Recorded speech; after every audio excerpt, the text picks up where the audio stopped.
Portugal se tornou o país com a maior porcentagem da população totalmente vacinada contra a Covid. E como resultado do avanço da vacinação e da queda de casos e mortes aqui em Portugal, as máscaras deixaram de ser obrigatórias ontem em espaços abertos. Foram exatamente, Maju, 318 dias de uso obrigatório de máscara. A economia cresce 4,6% este ano e 5,5% no próximo. Tudo somado, mais do que compensa a queda histórica de 2020, ano em que o PIB afundou 8,4%. Nos últimos tempos, a gente se acostumou a falar de boas notícias sobre Portugal. O país atingiu o melhor índice de vacinação da Europa, teve uma resposta elogiada pelo mundo à pandemia. E sua economia se destacou dentro da União Europeia ao registrar o segundo maior crescimento no bloco econômico. E nada disso mudou. Mesmo assim, o primeiro-ministro, o socialista António Costa, pode perder o cargo. Mas o primeiro-ministro não avança. Preferiu abrir uma crise política. Rompeu todas as pontes. Recusou todas as propostas. E preferiu ontem voltar ao infeliz discurso da campanha autárquica. O premier enfrentou seus antigos aliados como a líder do bloco de esquerda, Catarina Martins, e viu sua proposta de orçamento para 2022 ser rejeitada pelo parlamento português, que pedia mais gastos sociais. Com essa decisão, caberá ao presidente Marcelo Rebelo de Sousa decidir se dissolve o parlamento e antecipa as eleições do país para o início do ano que vem. Mas uma coisa é certa, o premier António Costa não pretende abrir mão do mandato. A última coisa que Portugal precisa, que os portugueses merecem, é uma crise política neste momento e nestas circunstâncias. Como Portugal se encaminha para uma crise política, apesar do bom momento de recuperação econômica, quais são as chances do atual primeiro-ministro se manter no cargo? E quais são as consequências desse embate para a população portuguesa e também para os brasileiros que vivem por lá?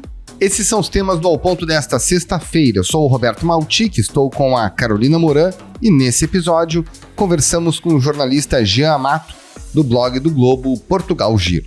Fique com a gente.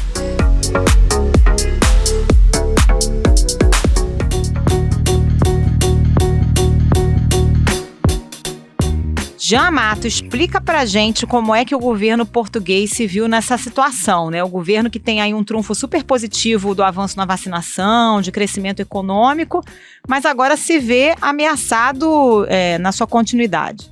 Sim, se vê ameaçado na sua continuidade, porque em 2019, quando o partido do primeiro-ministro António Costa, o Partido Socialista, venceu as eleições, ele venceu com uma maneira minoritária no parlamento e não quis, dessa vez, assinar um acordo com os partidos que sustentavam a base do governo, o Partido Comunista Português e o Bloco de Esquerda.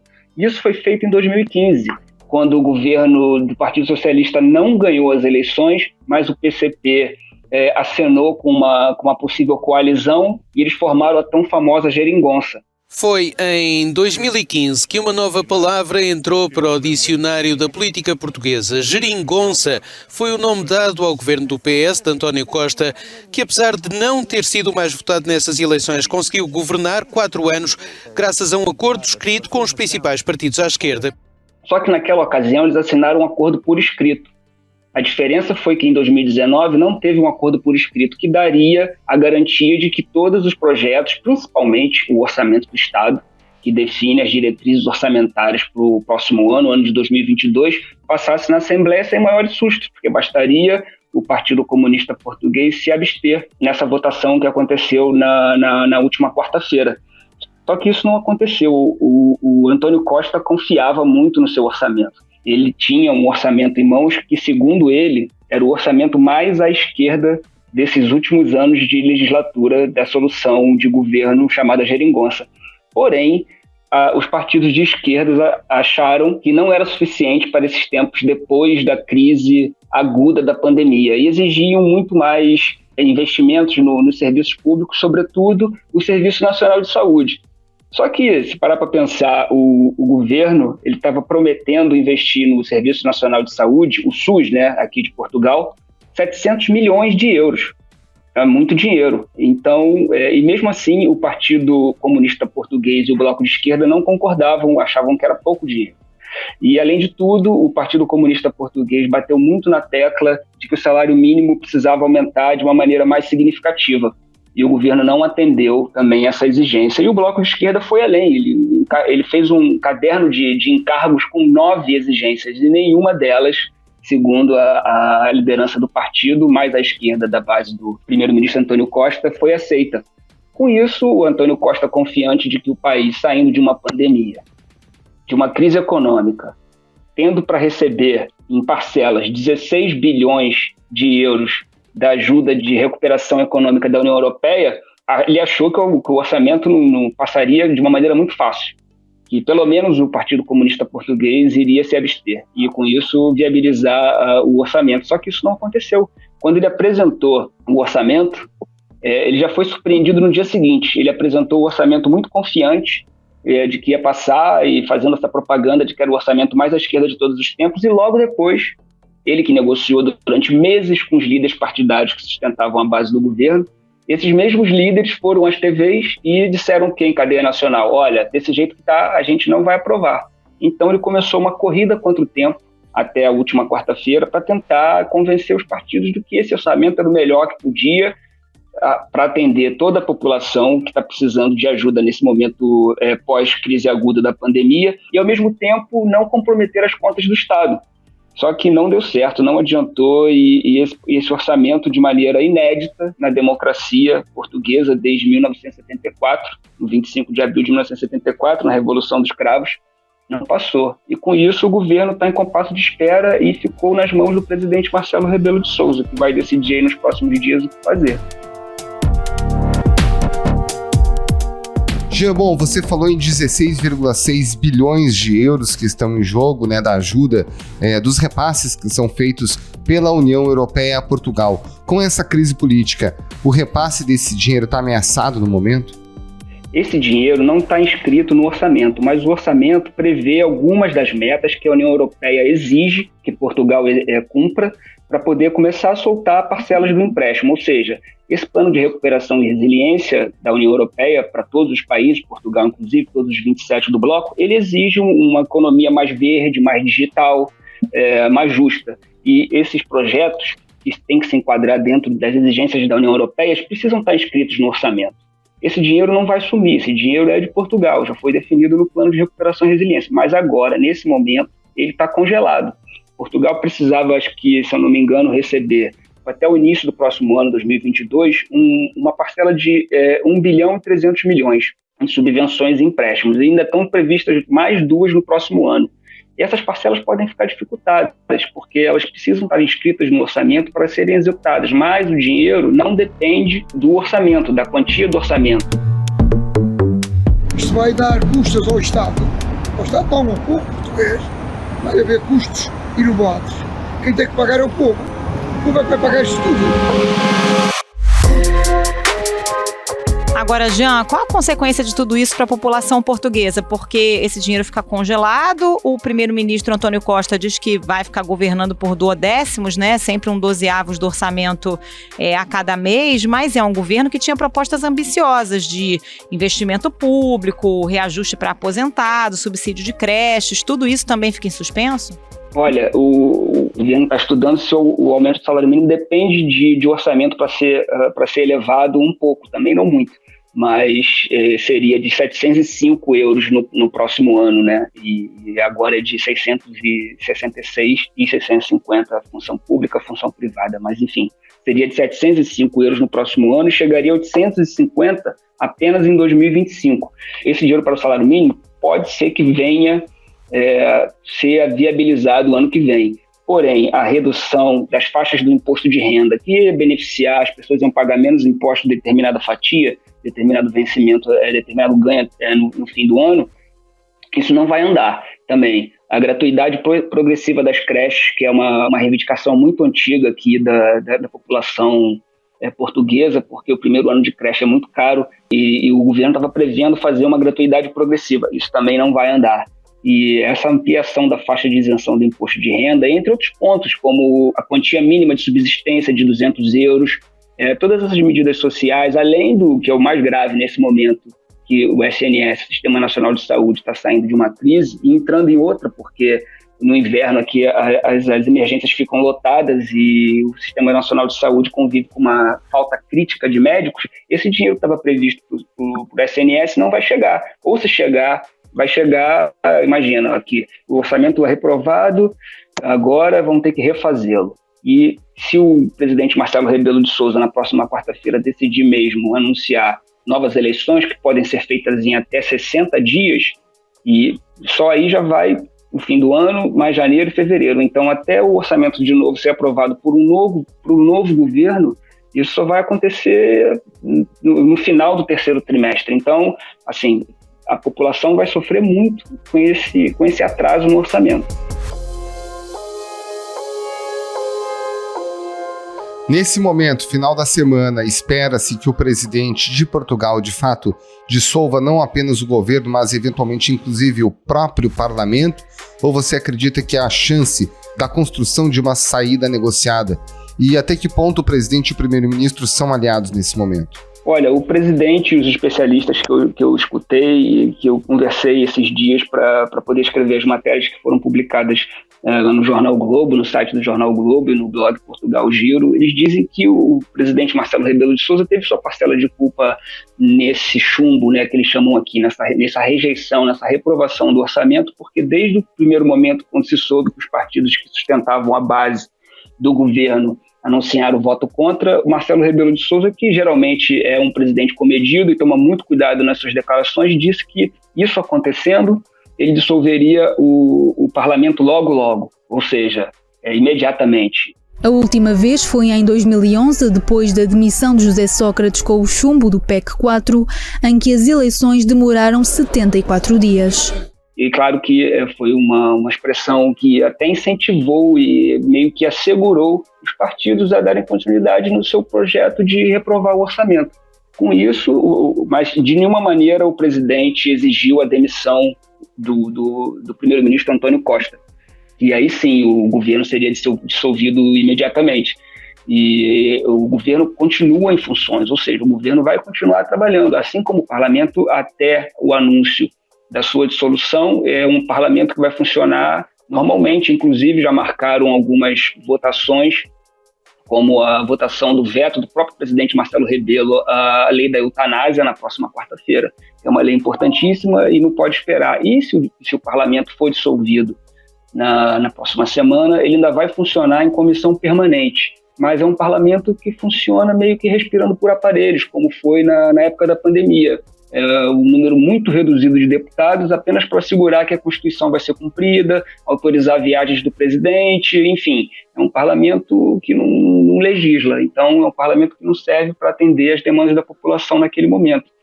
E o presidente Marcelo Rebelo de Sousa começou imediatamente, sim, a ouvir os partidos e principalmente o primeiro-ministro Antônio Costa, que assim que o orçamento foi reprovado no parlamento, ele foi convidado a jantar no Palácio de Belém, que é a sede da Presidência da República de Portugal, junto com o presidente do Parlamento, da Assembleia da República. E eles discutiram algumas coisas que praticamente definiram ali, não foi passado para ninguém o que aconteceu, o que vai seguir essa reprovação do orçamento, mas o presidente já disse que até sábado ele vai ouvir os líderes partidários e vai formar um conselho de Estado, que é um conselho de incluir também cidadãos e políticos, empresários, pessoas que podem colaborar para dar uma luz nessa crise política que surge no momento em que Portugal estava recuperando a economia, estava desenvolvendo um crescimento até significativo diante dos seus parceiros de União Europeia.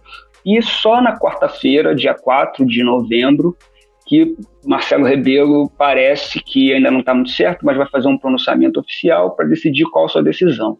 E a partir daí, ele vai promulgar a dissolução do parlamento. Então, na quarta-feira, ele pode até adiar essa promulgação, esse decreto de dissolução para a próxima semana. Na segunda-feira, logo seguinte ao anúncio dele, ele pode marcar as eleições em 60 dias. Então, a gente vai ficar em suspenso até quarta-feira, pelo menos, para saber se o governo consegue governar em duodécimos, que pode usar 1/12 do orçamento previsto para esse ano. É um dinheiro mesmo só para garantir o mínimo das contas do governo e os projetos básicos que já estavam previstos. E eu acho que, pelo que o presidente falou, se ele voltasse atrás agora, seria muito ruim politicamente, porque foi através da fala dele que os partidos ganharam impulso para tomar essa decisão. Jean, o que as pesquisas estão mostrando? Tem alguma chance da direita retomar o poder ou ser majoritária nessa eleição? Ou o partido do Antônio Costa deve ser majoritário de novo? E aí, como é que se daria essa nova coalizão, né? Há quem diga que Antônio Costa promoveu um golpe gênio ao sentir que poderia deixar o orçamento cair, porque agora ele pode recuperar o tempo e os votos perdidos e tentar formar um governo de maioria, o que não aconteceu em 2019. O Partido Socialista teve em 2019 1.900.000, e somados os votos de Bloco de Esquerda e Partido Comunista Português, os votos da esquerda naquela eleição foram um total de 2.740.000 votos. Ou seja, o primeiro-ministro Antônio Costa tem aí quase 1 milhão de votos para tentar capturar dos partidos de esquerda. E ele já começou no próprio dia da reprovação do orçamento, ele já fez um aceno aos eleitores dos partidos que agora são seus algozes, né? Dizendo que a frustração, além de ser pessoal, é uma frustração desses 2.740.000 eleitores. Ou seja, ele não escondeu e já pediu que a maioria, uma maioria duradoura, uma maioria que possa dar a ele mais consistência para poder governar Portugal nesse momento que o dinheiro vai até sobrar. Então, ele já é o favorito, as pesquisas indicam isso, ele é o favorito. O PSD, Partido Social Democrata, que é o principal rival, o partido de centro-direita, ele é um partido que ainda tem que definir qual vai ser o candidato que pode disputar com Antônio Costa, se assim o presidente Marcelo Rebelo decidir.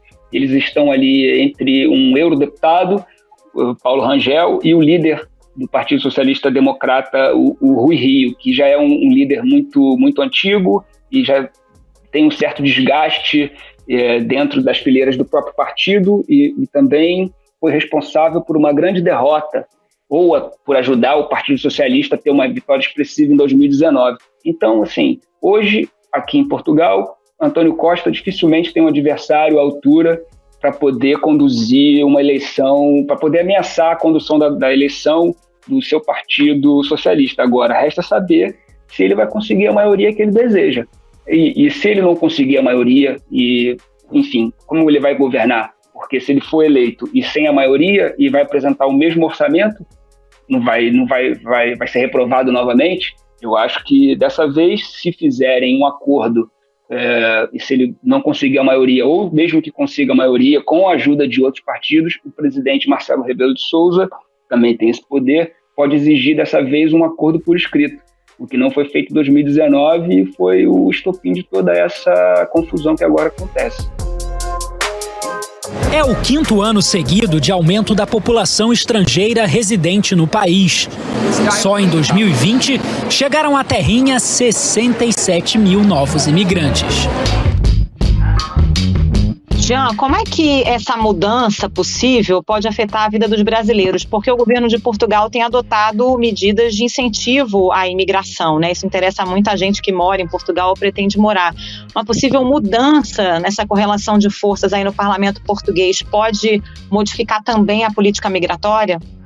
Eu acho muito difícil porque a base da política migratória é a falta de mão de obra. É um país muito envelhecido e com população jovem desinteressada em fazer trabalhos, os imigrantes às vezes abraçam, ou porque também eles procuram salários maiores em outros lugares da Europa. Então, como a base dessa política migratória é a falta de mão de obra, e isso não se resolve da noite para o dia, eu acho muito difícil Portugal dificultar essa via migratória com o Brasil, um país irmão, e que tem sempre boas relações com Portugal. Eu acho muito difícil agora. Alguns projetos, por exemplo, tem projetos que sim, estavam vinculados ao orçamento, projetos de fomentação de mudança para o interior do país, que era, pelo menos até há pouco tempo, um objetivo de Portugal, né? Repovoar essas áreas que estavam sendo esquecidas e tirar um pouco a concentração da população de Porto e Lisboa, que são as minhas duas maiores cidades. E tinha uma série, sim, de projetos dentro do guarda-chuva do Ministério da Coesão, e eu acho que isso pode não ser prejudicado, mas vai atrasar um pouco também. Mas a política migratória eu acho que é muito difícil mudar por causa da falta de mão de obra. Jean, para a gente encerrar e mudando um pouquinho de assunto, né, nesse inferno astral que Portugal agora se envolve com essa questão política, a ministra da Saúde demonstrou preocupação com a identificação do aumento do número de casos de Covid no país. Como isso está acontecendo? Em que medida isso, por exemplo, pode reverter medida de flexibilização, como a própria questão do uso de máscara? Como isso tem sido visto por aí? O país está em estado de alerta, ainda está em estado de alerta. O governo diz que olha com atenção a subida dos casos, mas o risco de transmissão ainda está abaixo da média europeia. Novas restrições não estão previstas. Na última quinta-feira, houve mais 3 mortes e 965 infectados. 965 infectados é o número mais alto em um mês. Ou seja, é realmente isso que ligou um alerta, mas também era um aumento que já estava previsto por causa das medidas de relaxamento. E isso, até agora, não está sendo encarado como uma grande preocupação e nem falam em revogar medidas de relaxamento. Até porque 85,9% da população está vacinada. Ou seja, eu acho que é muito difícil, nesse momento, Portugal reverter as medidas de relaxamento, ainda mais com uma economia que precisa retomar e ficar preparada para quando o plano de recuperação e resiliência realmente voltar a funcionar. Jean Mato, muito obrigado mais uma vez pela sua participação aqui no Ao Ponto. Um abraço e um ótimo fim de semana. Valeu, Jean. Abração. Um abraço para vocês. Bom fim de semana também.